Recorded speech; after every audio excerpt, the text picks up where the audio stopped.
Hallelujah, praise the Lord. আজকের পবিত্র বচন দ্বিতীয় পিতর 2 অধ্যায় 1 থেকে 3 পদে বলা হয়েছে, কিন্তু প্রজাবৃন্দের মধ্যে ভাববাদীগণও উৎপন্ন হইয়াছিল।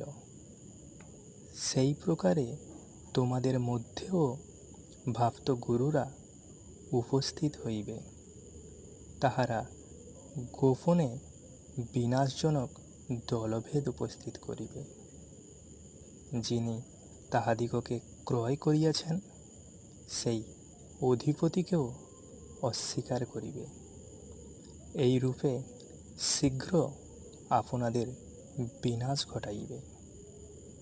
আর অনেকে তাহাদের স্বৈরাচারের অনুগামী হইবে। তাহাদের কারণ সত্যের পথ নিন্দিত হইবে। লোভের বশে তাহারা কল্পিত বাক্য দ্বারা তোমাদের হইতে অর্থালাভ করিবে। তাহাদের বিচারাজ্ঞা দীর্ঘকাল বিলম্ব করে নাই, এবং তাহাদের বিনাশ ঢুলিয়া পড়ে নাই। আমিন। হালেলুয়া।